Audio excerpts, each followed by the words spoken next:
नमस्कार, मृदुभाषी के खास कार्यक्रम हेलो पंडित जी में आपका स्वागत है। मैं हूं आपके साथ नेहल और हमारे साथ यहाँ मौजूद हैं पंडित प्रवीण उपाध्याय जी। पंडित जी, स्वागत है आपका। नमस्कार नेहल जी, नमस्कार। जैसा कि हमने पिछले एपिसोड में कई बातों पर चर्चा की, कई नई जानकारी हमें प्राप्त हुई, उसी प्रकार इन दिनों श्राद्ध चल रहे हैं, पितृपक्ष चल रहा है। तो हम पंडित जी आपसे जानना चाहेंगे कि ये श्राद्ध क्या होता है और इन दिनों क्या करना चाहिए। नमस्कार। श्राद्ध क्या होता है? श्रद्धयाम इदम श्राद्धम, श्रद्धा से किया गया कार्य ही श्राद्ध है। जैसा कि हमें विदित है कि इन 16 दिनों में हम पितृपक्ष, इन 16 दिनों के पक्ष को पितृपक्ष कहते हैं, जिसमें कि हमारे द्वारा यथा सामर्थ्य श्राद्ध किया जाता है। तो ये श्राद्ध है, ये हमारे पितरों के निमित्त किया जाता है। जैसा आपने पूछा कि क्या करना चाहिए, तो सबसे ज़रूरी जो होता है इसमें वो श्राद्ध कर्म होता है। हमारे पितरों के निमित्त जो पूर्वज नहीं हैं उनको याद करके हम उनके निमित्त श्राद्ध करते हैं। इस अवधि में क्या होता है कि जो हमारे पितृगण हैं वो वायु रूप में हमारे द्वार पर होते हैं और वो हमसे अभिलाषा करते हैं कि हम उन्हें तृप्त करें। इन 15 दिनों का जो समय होता है वो पितरों के लिए विशेष बताया गया है और हमारे लिए इसलिए विशेष है कि हमारे पास ये जो 16 दिन है वो हम अथक प्रयास करके हमारे पितरों को प्रसन्न कर सकते हैं, ताकि जब वो वापस जाएं तो हमें आशीर्वाद दे करके जाएं, न कि श्राप दे करके। और पितरों का आशीर्वाद बहुत आवश्यक होता है, चाहे संतान होने में, मांगलिक कार्य होने में, धन धान्य सुख शांति समृद्धि की वृद्धि के लिए, इन सभी के लिए पितरों की कृपा होनी चाहिए। और अगर पितृ हमसे संतुष्ट नहीं है, हमसे तृप्त नहीं है, तो निश्चित रूप से जो है उनका दिल दुखेगा और वो आपको दुआएं नहीं दे सकेंगे। इसलिए श्रद्धा से पितरों के निमित्त श्राद्ध करना चाहिए। पंडित जी, क्या कुछ सावधानी रखनी चाहिए पूजा में और पितृपक्ष को लेकर? देखिए, पितृपक्ष में क्या होता है विशेष, हम पितरों को तृप्त करते हैं। पितरों को तृप्त कैसे किया जाता है? हम उनके निमित्त तर्पण करते हैं जल से, जिसमें देव, ऋषि, मनुष्य और पितरों के तर्पण किया जाता है। हमारे ऊपर देव ऋण होता है, मनुष्य ऋण होता है, पितृ ऋण होता है। इन सभी ऋणों को उतारने के लिए हम तर्पण करते हैं। सावधानी ये रखना चाहिए उसमें विशेष कि जिस दिन, वैसे आप पूरे 16 दिन तर्पण करें, कोई समस्या नहीं है, अच्छी बात है, पर जिस दिन जो हमारे पूर्वज हैं, जिनकी तिथि होती मृत्यु तिथि, उस तिथि पर वह श्राद्ध किया जाता है। इसमें एक विशेष ध्यान ये रखना चाहिए कि जो श्राद्ध करने का समय होता है वो कूतप वेला होती है। कूतप वेला कौन सी होती है? सुबह 11:36 से दोपहर 12:24 तक। इस समय पर ही श्राद्ध किया जाता है और जो अक्षय फलों को देने वाला होता है। ब्राह्मण भोजन करावें, पंचबली लगावें।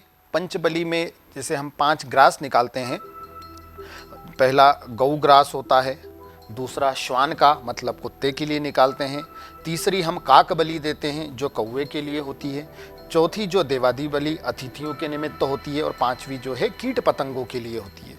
इस तरह से 5 ग्रास पहले निकाले जाते हैं, धूप दिया जाता है, तर्पण किया जाता है, उसके बाद ब्राह्मण भोजन कराया जाता है। भाव से करें, आपको निश्चित रूप से पितृ प्रसन्न होकर आशीर्वाद प्रदान करेंगे। जी पंडित जी, मैं जानना चाहूँगी, आप हमारे दर्शकों को बताएं कि पितरों को प्रसन्न करने के लिए क्या कुछ उपाय हम कर सकते हैं? देखिए, पितृ तो जो होते हैं वो हमारे यहाँ कामना से ही आते हैं कि आज हमारे जो वंशज हैं वो हमको तृप्त करेंगे, ताकि हमें भी उनका आशीर्वाद प्राप्त हो पितरों का। इसके लिए हम तर्पण करते हैं। सबसे पहले तर्पण किया जाना चाहिए, धूप उनकी दी जाने चाहिए श्राद्ध पक्ष में। ब्राह्मण भोजन सबसे विशेष बताया गया है, ब्राह्मण भोजन श्राद्ध पक्ष में करवाना चाहिए। वस्त्र, अन्न का दान जो है इस पक्ष में किया जाता है। और सब जो इन 16 दिनों में जो उपाय की आप बात कर रही हैं, तो पितृ गायत्री पाठ होता है। मैं आपको बताता हूँ।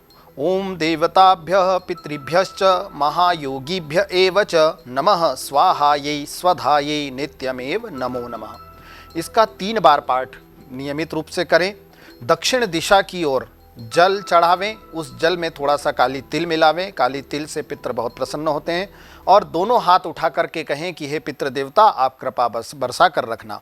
इस तरह आप भाव से, श्रद्धा से कार्य करेंगे तो पितृ आपसे तृप्त होंगे और आपको आशीर्वाद देंगे। जी पंडित जी, जैसे हमारे घर में अगर किसी दिन पूर्वजों का श्राद्ध हो तो उस दिन हमें क्या कुछ नियम का उपयोग करना चाहिए? उस दिन जो नियम पालने चाहिए, देखिए सबसे पहले जो विशेष चीज़ होती है श्राद्ध में कि जो भोजन बनाते हैं हम श्राद्ध के, वो बिल्कुल स्वच्छता से बनाया जाना चाहिए। उस भोजन में लहसुन, प्याज, हींग, चना आदि किसी भी तामसिक चीज़ों का प्रयोग वर्जित बताया गया है। क्रोध नहीं करना चाहिए श्राद्ध वाले दिन। ऐसा कहा जाता है कि उस दिन पितृ जो है हमारे यहाँ रहते हैं और हम क्रोध करते हैं तो उनको क्षति पहुँचती है आत्मा को और वो रुष्ट होते हैं।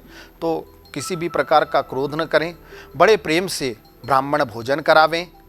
ब्राह्मण कम से कम 1 और अधिक से अधिक 3, इससे अधिक बहुत अधिक सामर्थ्य होने पर भी 3 से अधिक ब्राह्मणों का पितृ कार्य में भोजन नहीं कराया जाना चाहिए।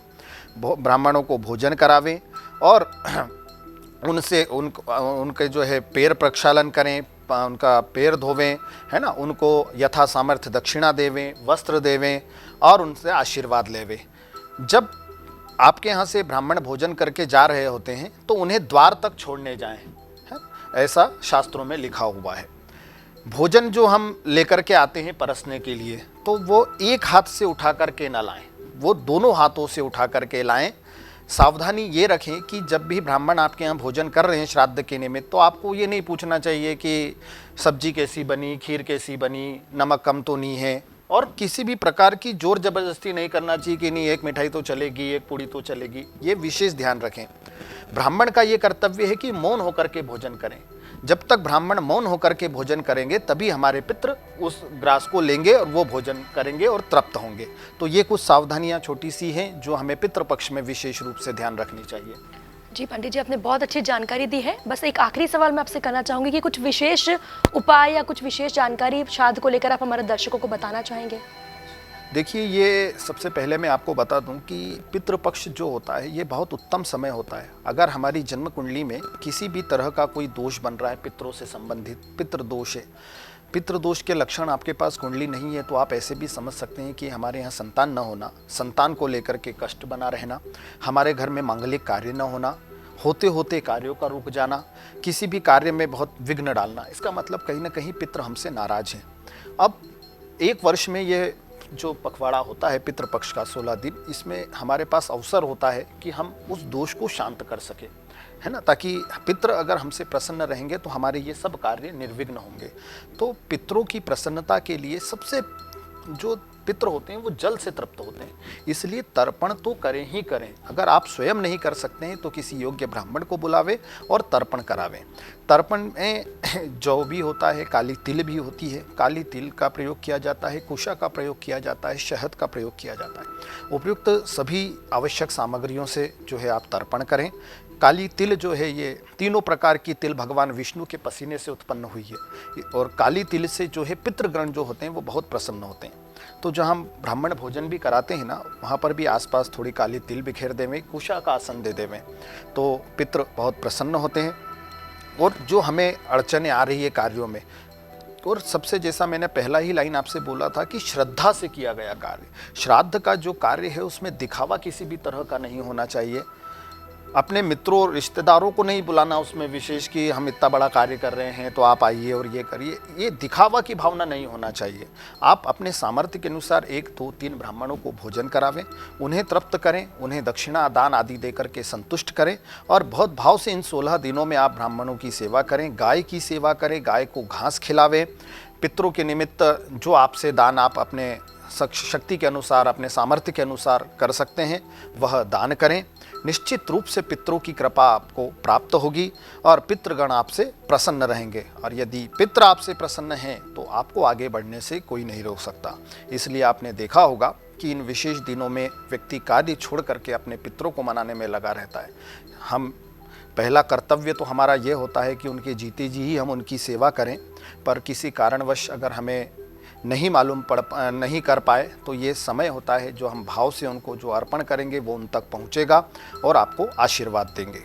इसके अतिरिक्त आपको मैं एक विशेष जानकारी देता हूँ पितृपक्ष के विषय में, कि ये जो पितृपक्ष चल रहे होते हैं इसमें किन किन चीज़ों का वर्जित बताया गया है, जो कब करना चाहिए। जैसे हम कपड़े धोते हैं प्रातःकाल, तो पितृपक्ष में जो कपड़े हैं वो 12 बजे के बाद धोना चाहिए, उसके पहले नहीं धोना चाहिए। ब्रह्मचर्य व्रत का पालन करना चाहिए जिस दिन हमारे यहाँ श्राद्ध हो।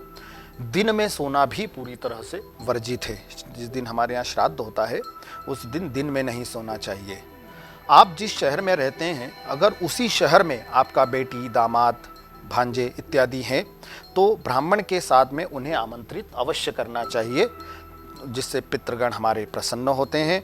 और भोजन के बारे में मैंने आपको बता दिया कि दोनों हाथों से परसना चाहिए। जिन जिन चीज़ों का प्रयोग वर्जित है वो मैंने आपको जानकारी दे दी।